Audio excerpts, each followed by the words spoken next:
This is a TCC Connection production. Hey, Zach and Clinton here with the TCC Connection Conversations. This production is in conjunction with the Center for Creativity.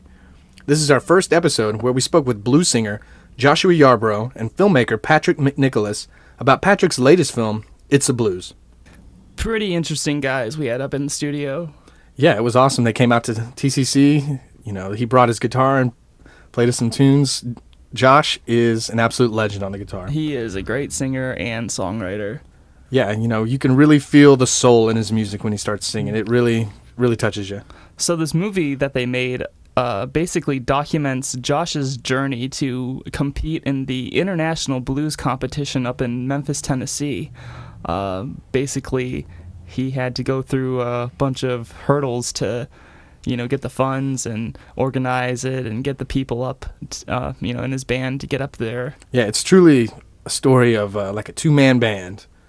No pun intended here, but Patrick really did a lot of this stuff on the fly, for the first time, as far as crowdsourcing money so that they could get across the country to compete in this. Mm-hmm. And just to clarify, Patrick he's a filmmaker, and Josh was the singer. Patrick, not in the band or anything. He just basically was the guy behind the camera, following him around, telling the story. Right, yeah, these guys met back in college at Oklahoma State, so they've been good friends for a while. So Patrick jumped on the opportunity to film Josh's journey. It's really, really interesting. It's a great story.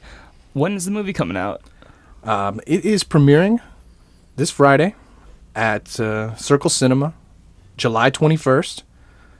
And July 22nd. So that's a Friday and Saturday. Saturday night. And afterwards, you can catch Pat and Josh at the Beehive Bar. They're having a little after party after the film premiere. Which is right across the street from Circle Cinema, which in itself is a Tulsa landmark that everyone should go to at least once. Yeah, it's absolutely fantastic.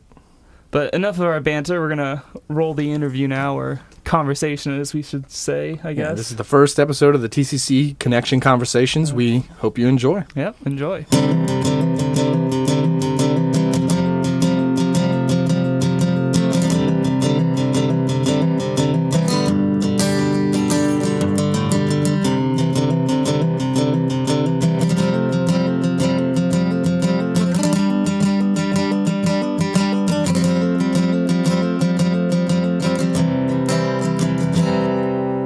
We're here with Josh Yarbrough and Patrick McNicholas here. Patrick's a filmmaker of It's the Blues. It's a documentary that will premiere at the Circle Cinema in July. So we're going to start talking about, just briefly going over how we got to this point. I'll kind of let Patrick jump on in, kind of give you a little short intro of how we got here. Yeah, and I appreciate the opportunity with TCC here, guys, and I appreciate it.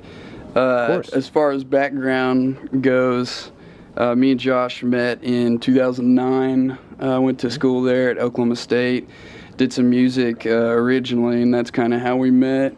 I think some of our music's still online out there. Yeah, I was going to mention that. Our first kind of creative project was this song called Artificial Eye. It's not... Like you said, I think it's still available. It's still on online. YouTube. Go look it up. And so classics.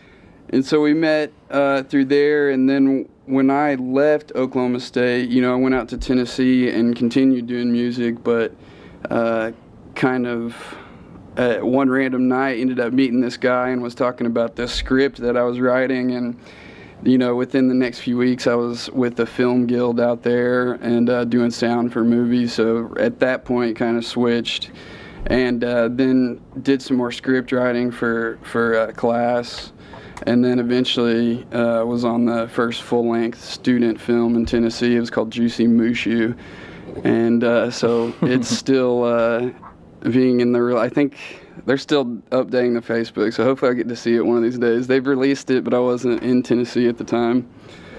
Okay. Yeah, we'll definitely be on the lookout for that. What was the name of that again?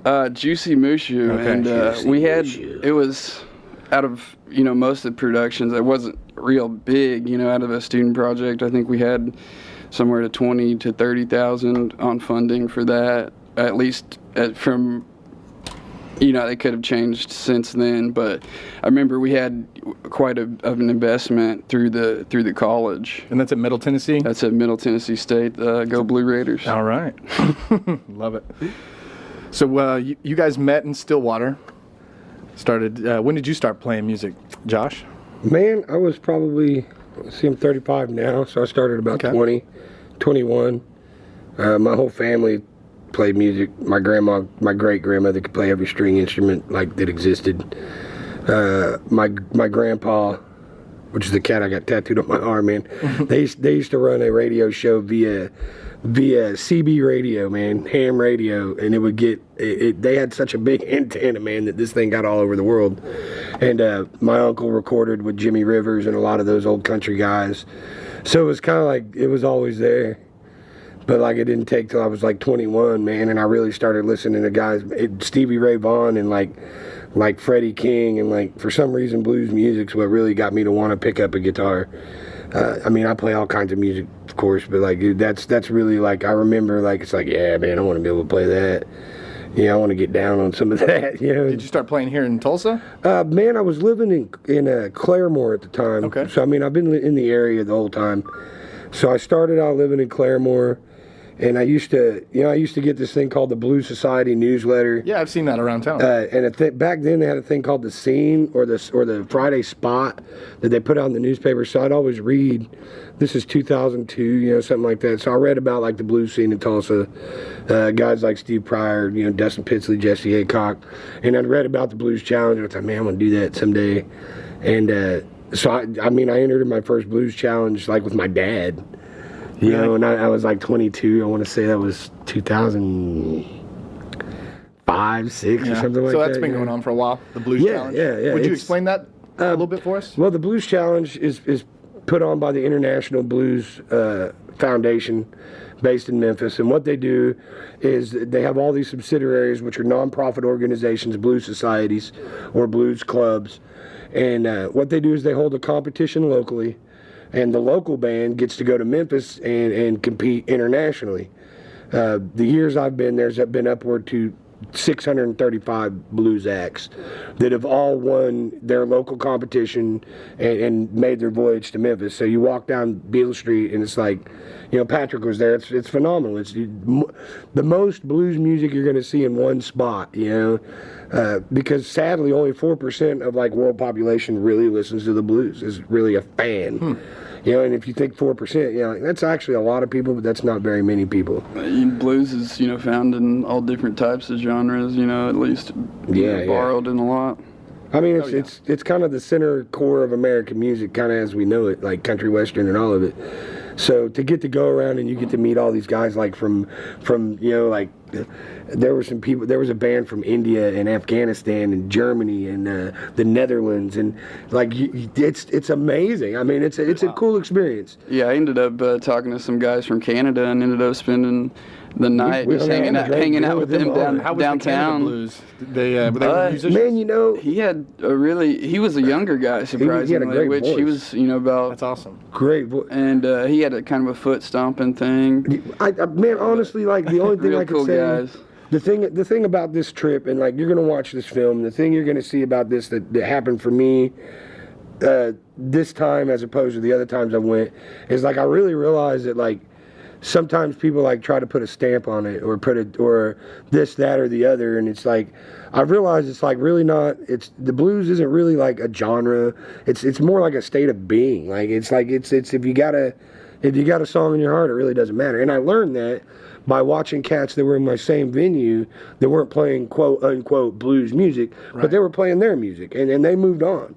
And it wasn't because so like I learned a big lesson while I was there this time. Like it's just really not. There's not a criterion. There's not a form to it.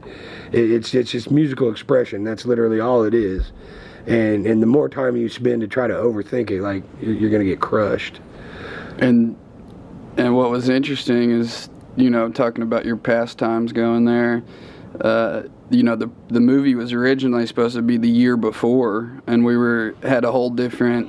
We were going to go around Memphis and different historical spots and record like live, and it was going to be a whole different film completely. Right. And then the band didn't quite work out that year, and so you ended up taking a few other guys, but I didn't go, and I was just starting a new job at the time, so I didn't have any vacation or wanted to take any. It just was, well, it wasn't the right time, man. The band that we had originally planned to do it with, we had won the Blues Challenge, and we were going to go to Memphis and kind of do the same thing, and it just fell apart. Yeah. Just a certain turn of events just changed everything, and it's that quick, that easy.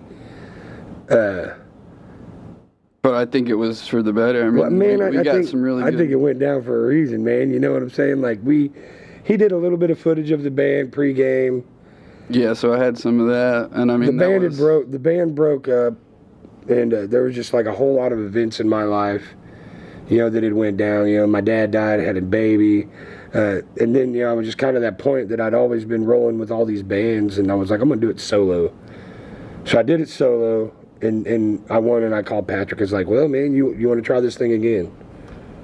That's a good idea. And that's probably where the initial funding came in. And yeah, I think it was just maybe a week later, and we met over at your house for the first meeting. And like he was saying, that very next day I got a text from him, and you said that your dad had passed. Yeah. The day after we had our first meeting, and then later that week we went out and split the camera cost. And that was the first.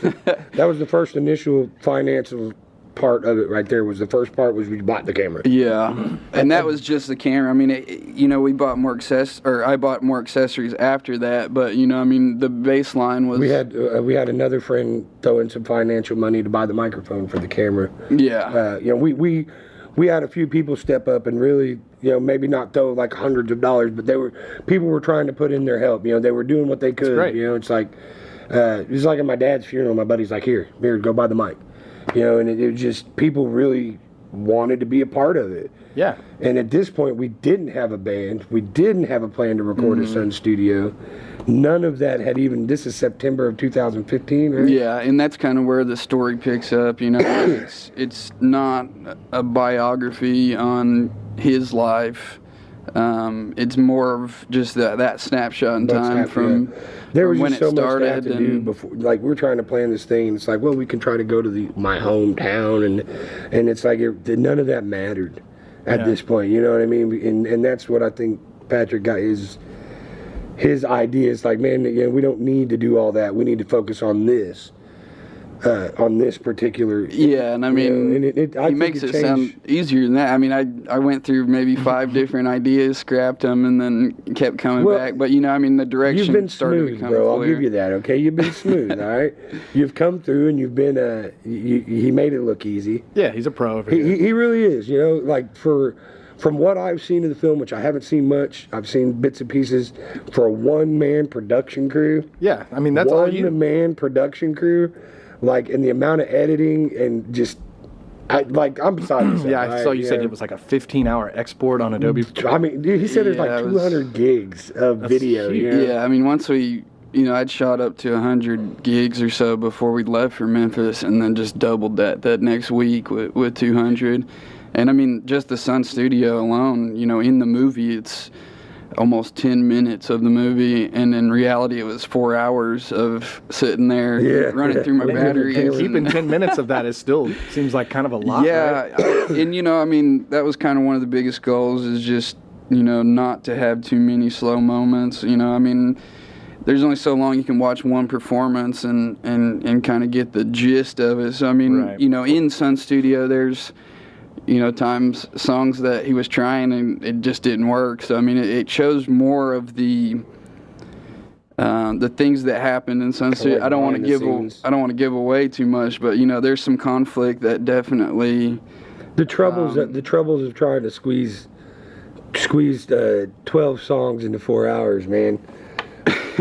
Yeah, most people have heard the album. They're like, "How long did y'all do it?" 4 hours. Like, what? Yeah, I'm like, there's 250. Yeah, there's 4 edits in the whole record.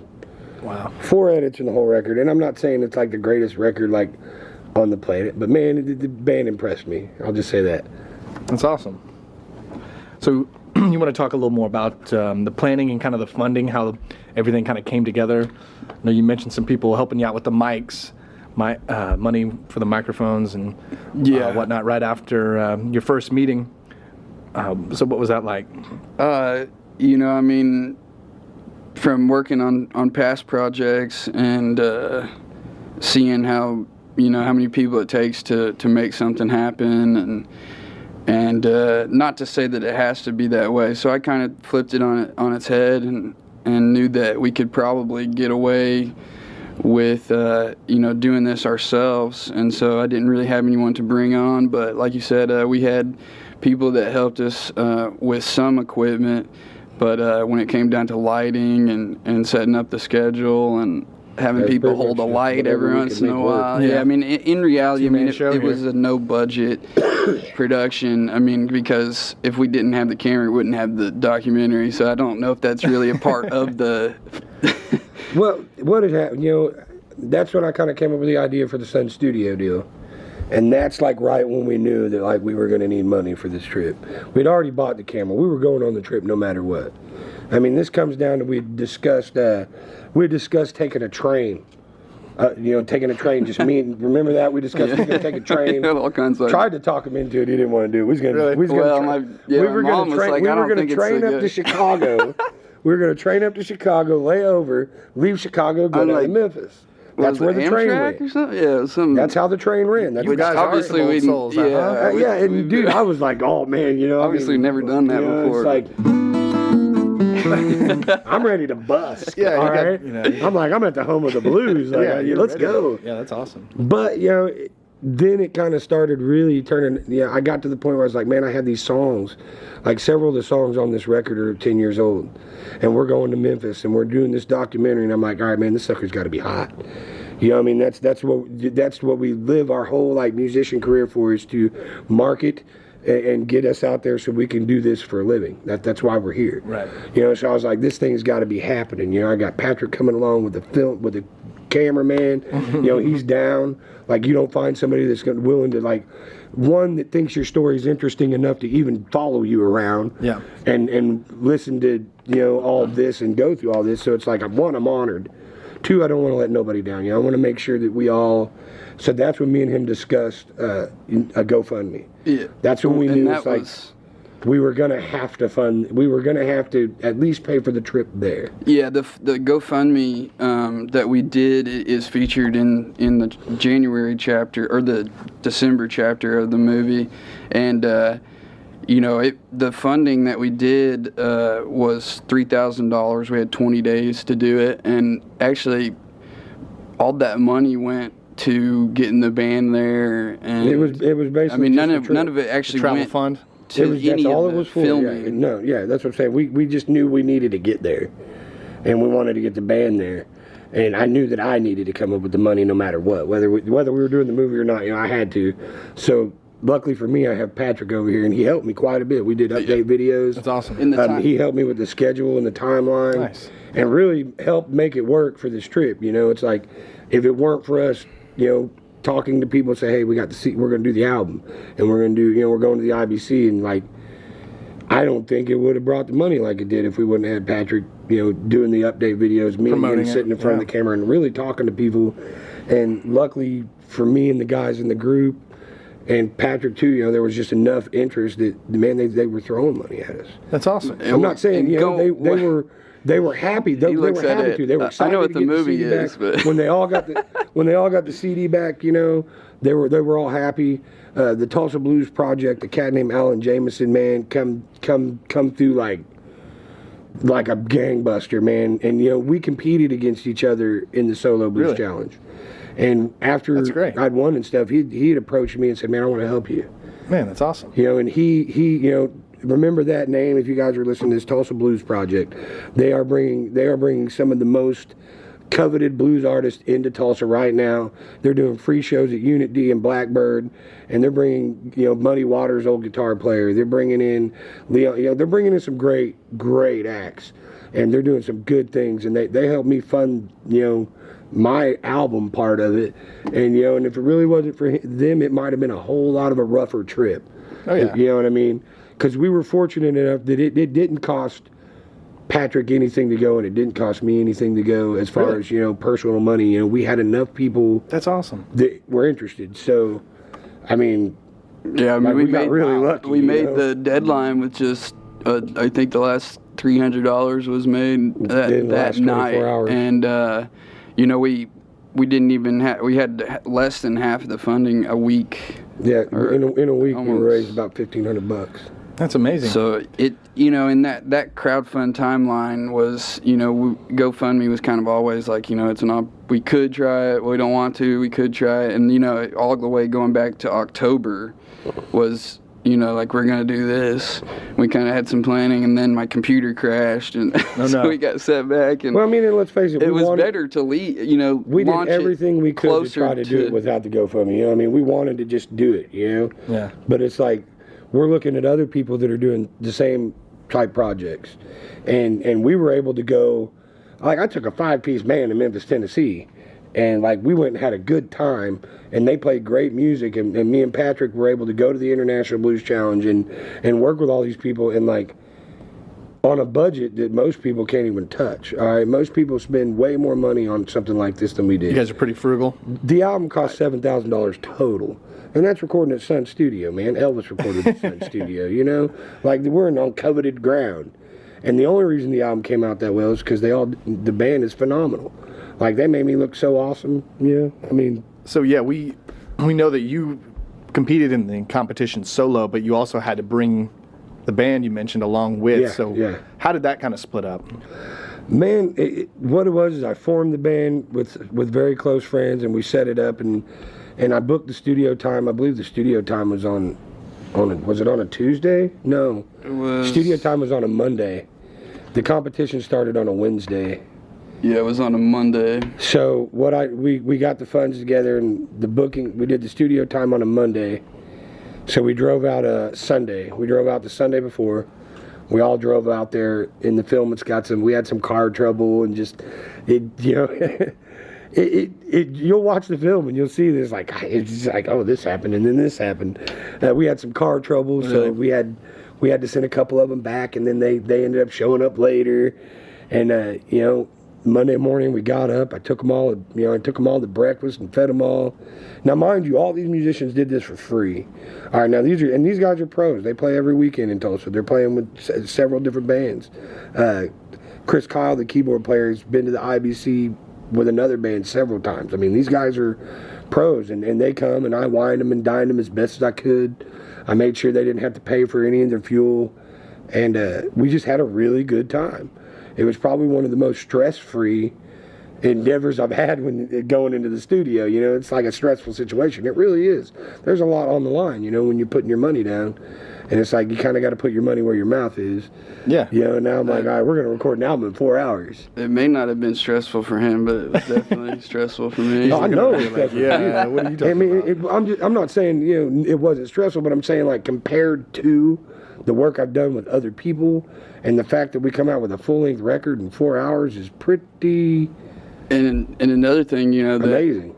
prior to recording at Sun Studios, you recorded with almost all the band at Valcor we and took the Broken drummer Era, individual. and We went to they did Valcor. 4 songs out there, and Hank Charles is amazing when it comes down to it. He's got Hank Charles, Valcor Sound. CDs all over the wall. If you need good studio time, go to Hank Charles at Valcor Sound.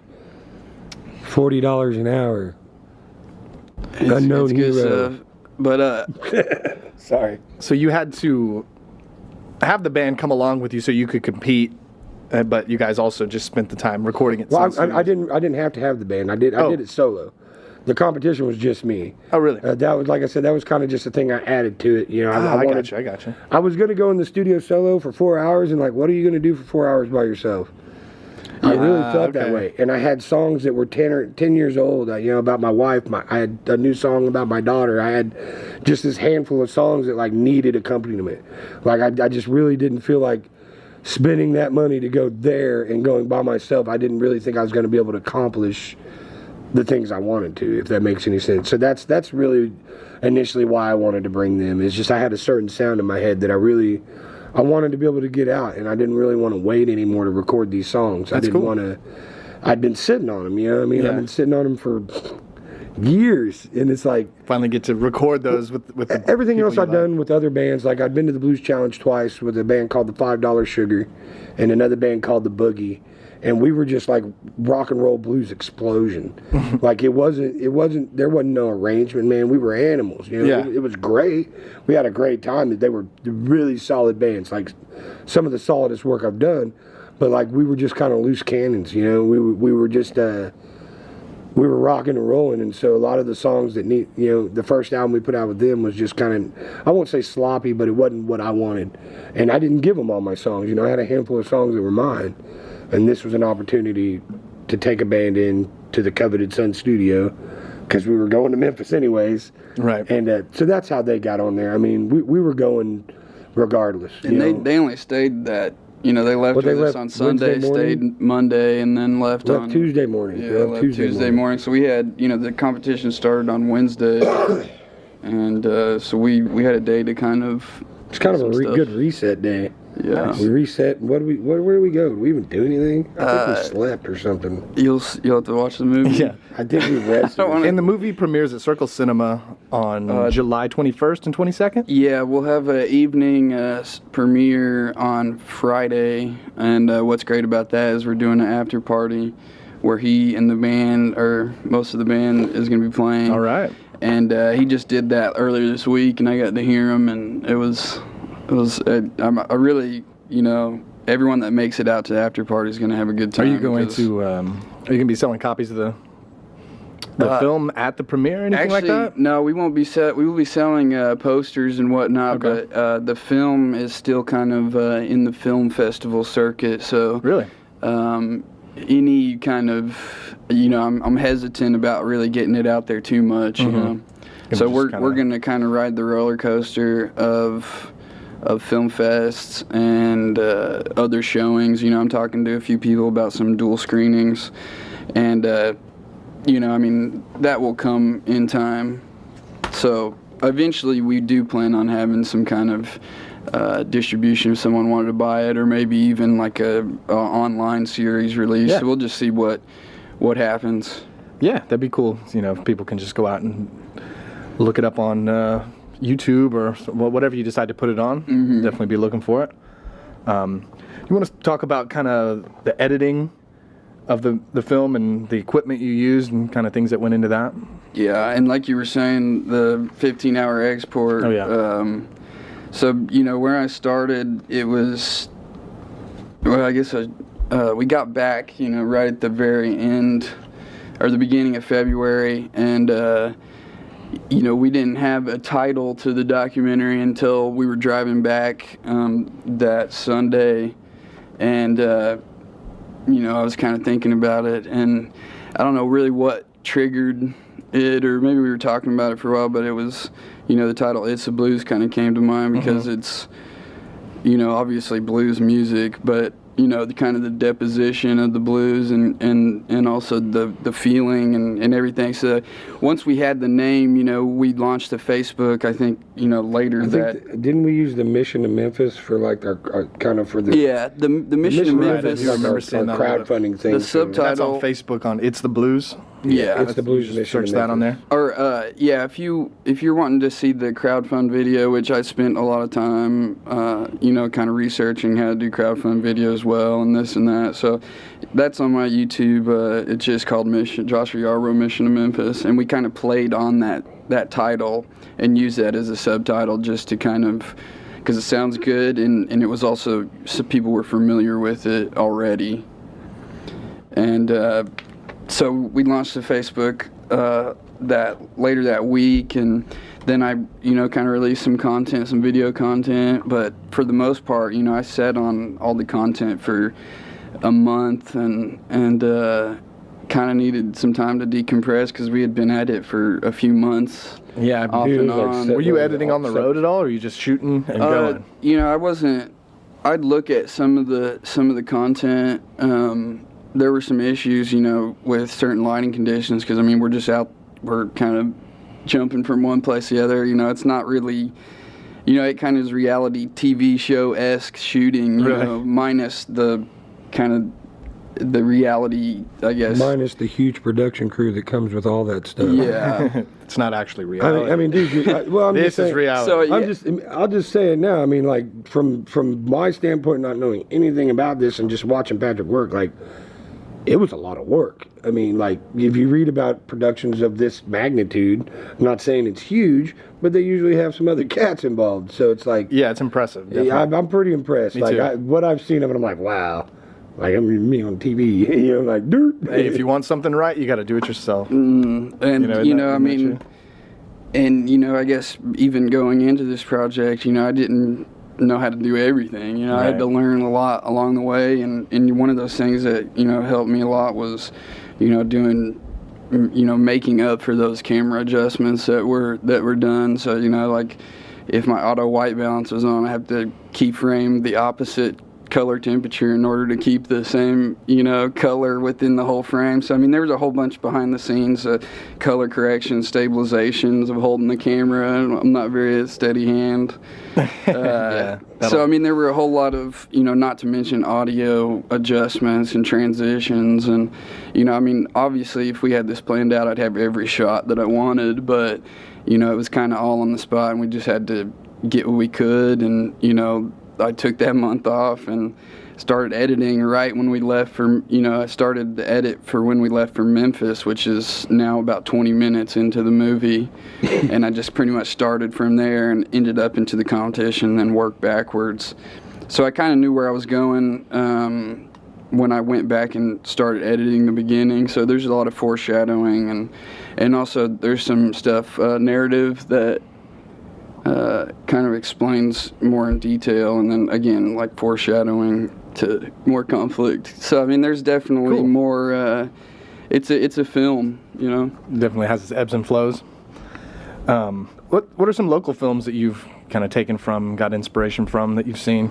Yeah, I mean they've ever since I've been here, I guess since the beginning, the end of 2014, and I've been to a few film festivals in town and have met a whole lot of filmmakers, and Tulsa's a great place for what we're doing right now. And I think with this project, it's an up and coming project, because I know a few people that have produced some stuff, but not I guess necessarily on this scale. But I've learned a lot of things with the film fest, just things not to do, things to avoid. I could, because not to say that this is perfect, but I've seen other projects that there were some issues here and there, and I kind of used that and kind of focused on it specifically. I was like, I'm not gonna have that in mind. Right, so, you want to make it your own for sure. And so kind of just learning by experience,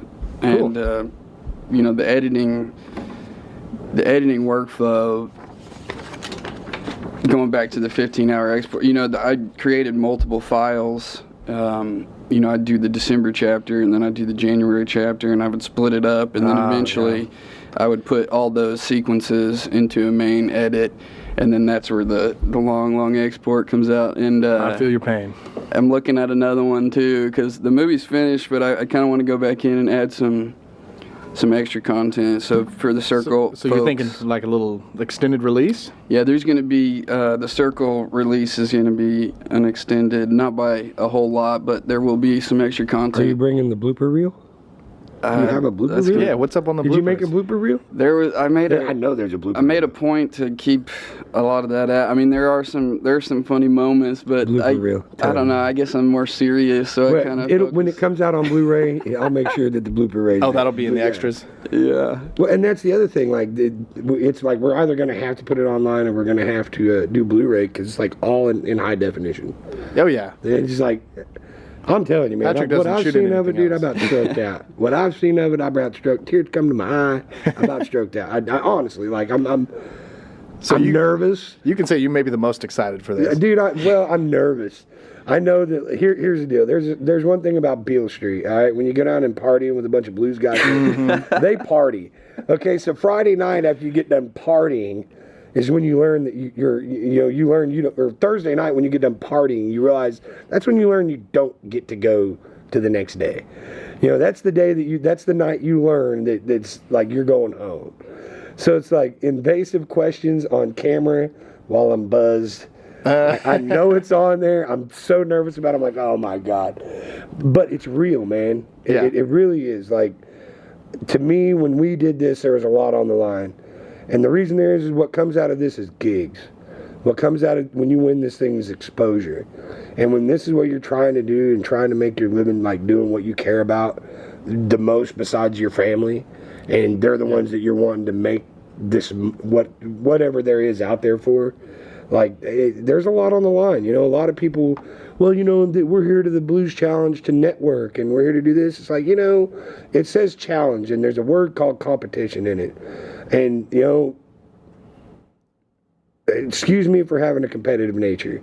Really? You know, it was a great time to network and stuff, crazy. but come on, man. If anybody goes into competition they don't want to win, they're probably being a little dishonest. Mm-hmm. You know what I mean? Like, who would enter in a competition if you don't want to win? Don't enter in it. So it's like, I'm not even going to lie and say I don't want to win. You know, so that was the thing about the film, I think, like, that he caught, that, like, it was real for me. It meant more than just going to Memphis and playing some music. Like, yeah, I wanted to win. Cool. Yeah, I wanted to... Got a little more personal with it. There was, yeah. You know, after that night, you know, I didn't really film a whole lot, even leading up to that, because you kind of went your own direction and I went my own direction. So that's one of my biggest regrets is not sticking with you throughout the entire night instead of catching back up with you. But just imagine what you could have got on film. Yeah, but in the next day, you know, like you were saying, we went and hung out with my friend Lowell that lives in Memphis, and we were writing some country songs and whatnot. So we had a whole nother day, but that didn't make it into the edit either. And there were a lot of good things that conclusions that he drew that day on camera that, you know, were pretty, you know, I wish I could have added them in, but at the same time, I don't know if he feels the same way as he did then. So, but yeah, I mean, there wasn't enough content to really add in that last day. So I have us, you know, going straight from the climax straight into basically heading back home. And you'll see that. A little bit of the aftermath. The aftermath. And, I mean, the cool part of it, when we walked away from the situation, we ended up with an album that sold about 300 copies so far. The longest running band I've ever been in. October of 2015 is when we started. The album got finished and put into production. The film's done. There's going to be a soundtrack to accompany the film that'll be released digitally probably. Yeah, there's in the next couple weeks. Where can we find that? That'll be on Spotify, iTunes. It'll be released by the end of the month. And there's exclusive tracks that aren't found on any of his other albums. And there's going to be some live performances because the documentary itself, you know, takes for up to 20 different songs that I can at least think of that I've written down. You know, some of them are live performances, some of them are studio recordings. I mean, we even recorded some stuff at my house on my digital recorder. And the Valcor recordings were done specifically for the film. The film. Yeah. So those 4 songs are actually recorded. What other kind of music did you pull from to kind of use in the film? It's mostly just like... Is it all original? Yeah, it's all... I made the point of kind of avoiding any... Yeah. The only covers that might be in the record were put on... We did the album that we did at Sun Studio has a friend of mine doing an Elvis tune, and then it's got a Marty Robbins song on it. But all the rest of it is original. I mean, you almost have to pay homage with a little Elvis tune in Sun Studio. I mean, that just seems it only seems right. Surreal, man. Garrett did that. Yeah, it was surreal. Yeah, Garrett, that is really cool. And I mean, we did the right. You know, you paid for the rights to use those. Yeah.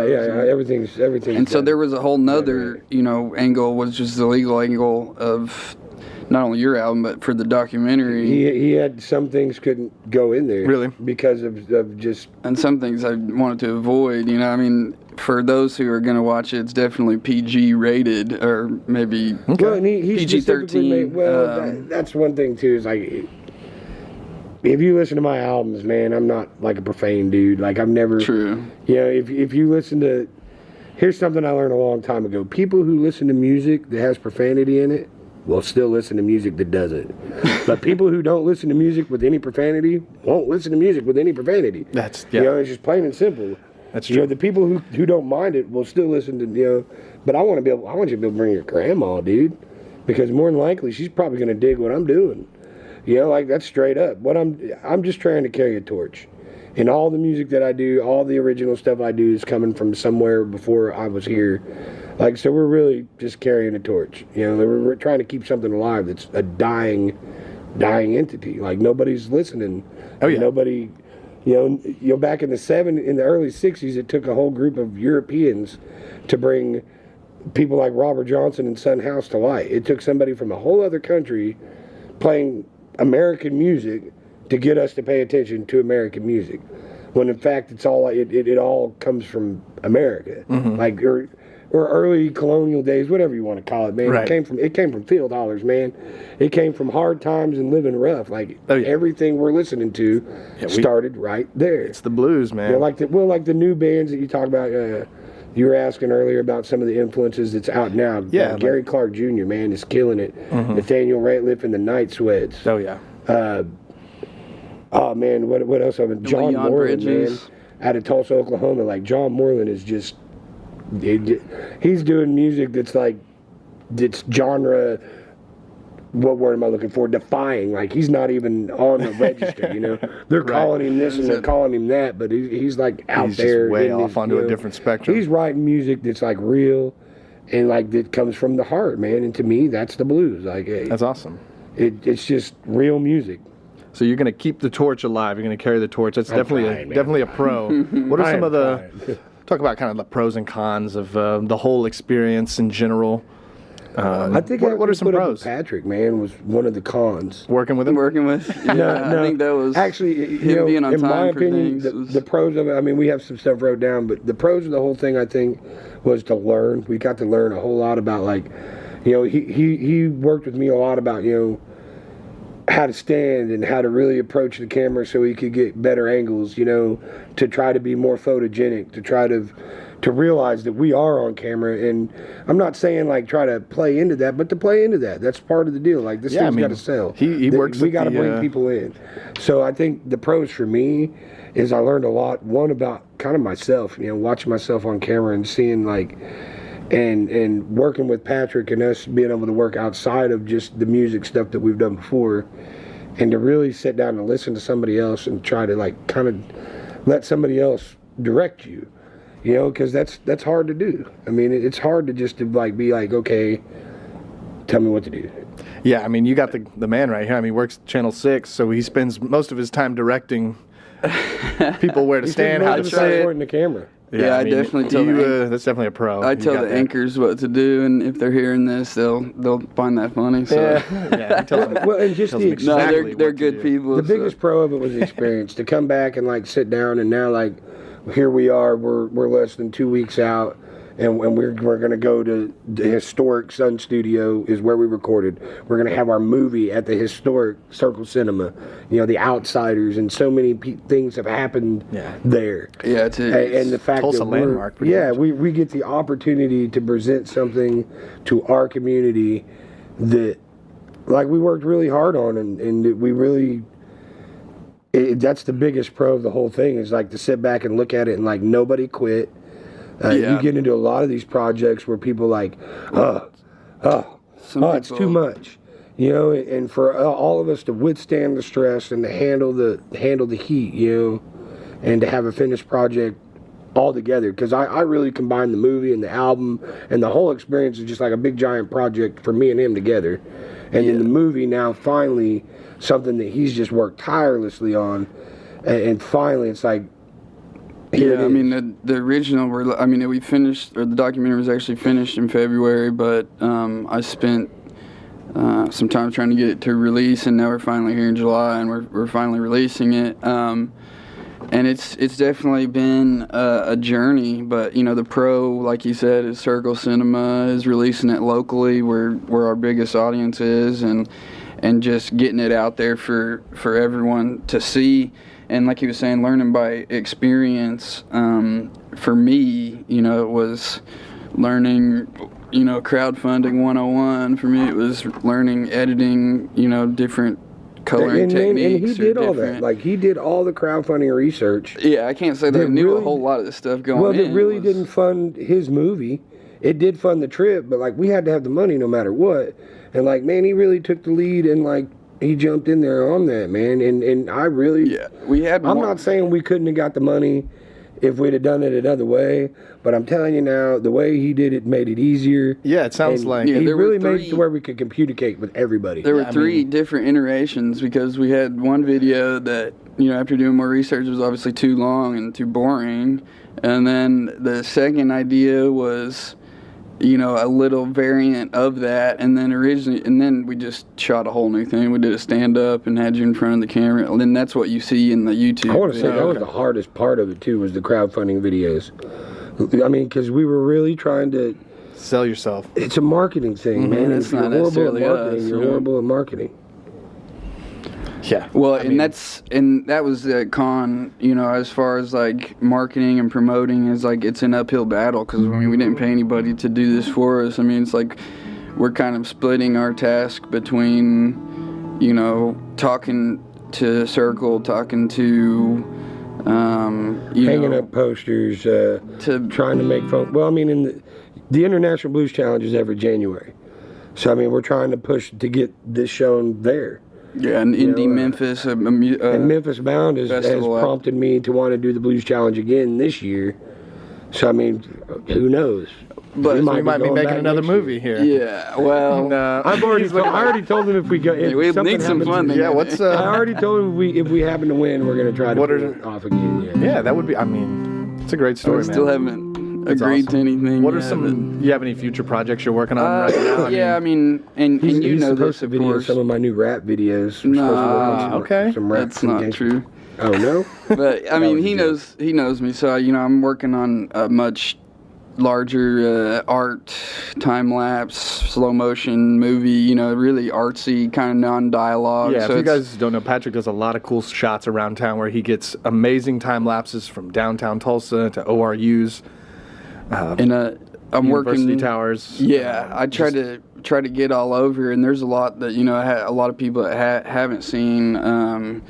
But I'm working with a few other people in town doing some bump shots for this movie he's producing, and just kind of working with some commercial outlets and stuff, and we're trying to get some more freelance opportunities going. So Nice.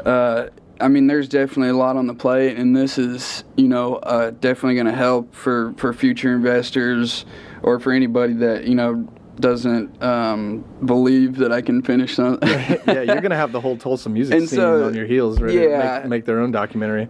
And so, I mean, you know, jumping back with the pros and cons, it was a lot of work. Without investors, it becomes even more work, but with investors, you got deadlines to follow, and you got a lot of expectations.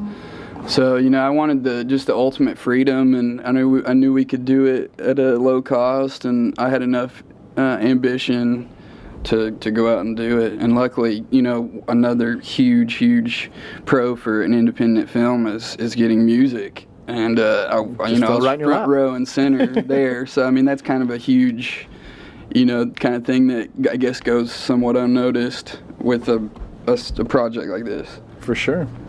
Well, where can we find you guys on social media if we want to follow where's you, your time-lapse watch, stuff at, man? watch your videos, stay yeah. updated on the movie and everything? You can go to my main website, which is, if you go to the It's the Blues Facebook page, you'll see my link over in the corner. It's Patrick McNicholas 424.net, and it has production work that I've worked on, my time-lapse reels, the tab for the trailer for the main event right It's now. the Blues. So I mean, if you go to also the It's the Blues Facebook, we have the teaser, the promo video, the trailer. So I mean, there's some content on there that you can definitely get a taste of what to expect for July. How about for you, Josh? Where can we find your music? You can find my music on Reverb Nation. It's on all digital media outlets right now. Joshua Yarbrough, Memphis Bound. There'll be a soundtrack accompanying the movie probably the end of this month, early next month, that we'll be releasing with unreleased tracks. There's also a JoshuaYarboroughMusic.com you can go to. It's down right now for construction, but it'll be up pretty soon.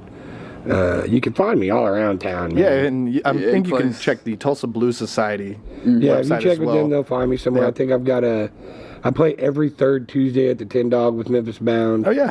Tin Dog is play, on Harvard. Harvard, but the 34th or It's about, something. 34th and It's a Harvard. swashbuckling joint if you want to But come yeah, cause some trouble. huge shout out to the Blues Society of Tulsa as well. They've helped us. Blues Society of Tulsa, Tulsa Blues Project, Alan Jameson, Burl Mays, like a handful of people that And Beehive, donated to the too, that GoFundMe. were- Beehive Bar. Beehive Lounge after So, party is going to be on epic. Lewis and As far Admiral. as, people that come out in July are going to have quite the experience. It's going to be the first time that this movie plays. It's going to be an extended release. It's going to have an after party. I mean, I don't know what you could, I don't know. July 21st and 22nd. We don't know. Yeah, I don't know any other big July events happening. 22nd. Now, July 22nd, we'll have the film from 4 to 5 Q&A, and that night I'll be playing a big barn dance up at Lee's Feed. So that'll be This is new pretty to me, interesting. but- I'm gonna Okay. drag everybody up. All right, okay. We'll drag everybody up there to the feed store. Going down to Go Lee's. by the feed store.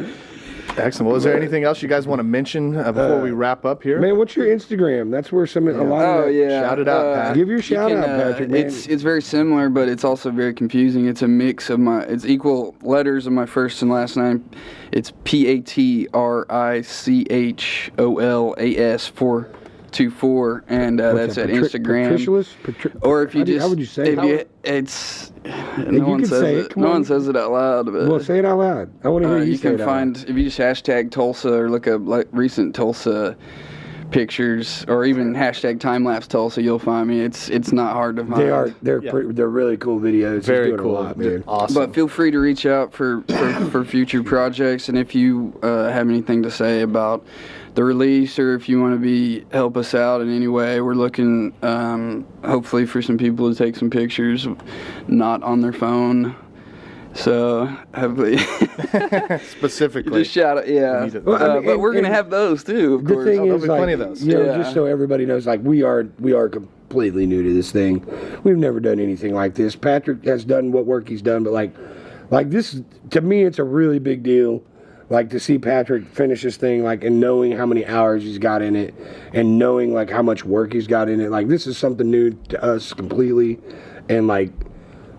I think we're both pretty nervous, and we're both have like high expectations, and like we just kind of want people to get it, and see that like he's working really hard in our community, and we're trying to keep something in Tulsa alive, because there's just a lot of people working really hard in the community to keep this community going where we're going, to keep this art scene. And when I say art scene, that's everything from music to film to everything. It's like there's a lot of people working really hard. And like we're just very fortunate, in my opinion, to be a part of it and to be a part of this community, and to have so many people like digging this film and like getting a lot of comments, and people are sharing it, and like we're just really lucky. And like whoever's out there listening, like without you guys and without people's interest and without people coming to check this out, like it's not going to matter. So everybody who's got into this and just really backing us up, like thank you.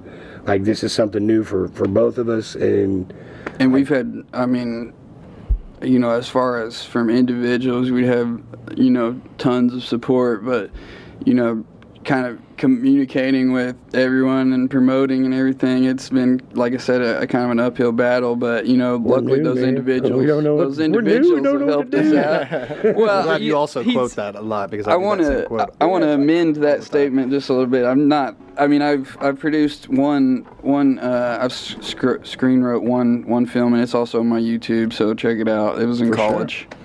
All right, Patrick McNicholas, Joshua Yarbrough, It's the Blues, in theaters at Circle Cinema July 21st and 22nd. Thank you guys for joining us today. Thank you. We appreciate it. And thank you for listening to the TCC Connection podcast.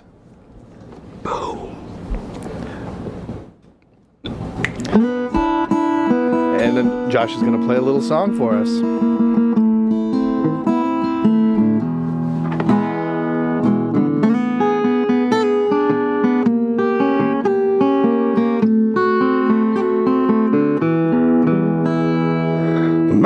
mama told me, my daddy told me too, that woman's gonna break your heart, take everything from you.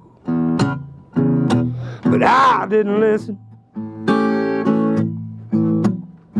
Now I had to find out for myself.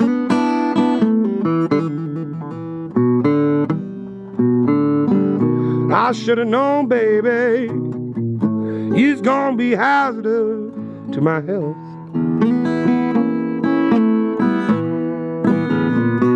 She took all my money, she took my dog too.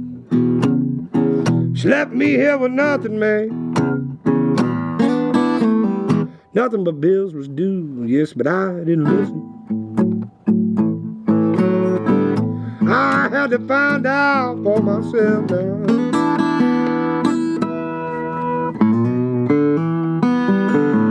I should have known, baby, he's gonna be hazardous to a poor boy's health now.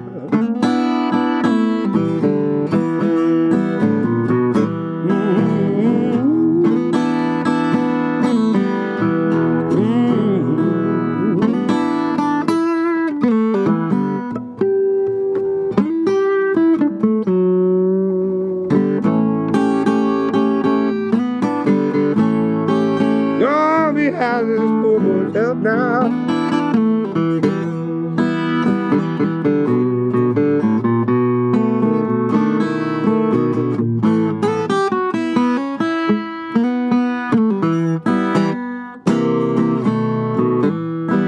I saw the phone bill. You hear him like to text a lot. I tell you what, mama, don't you know? Big Daddy's mean and he's hot, yeah, but you didn't listen.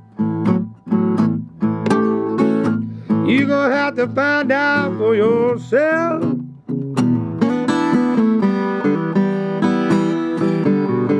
The jealous man with the 38 mama is gonna be hazardous to your health.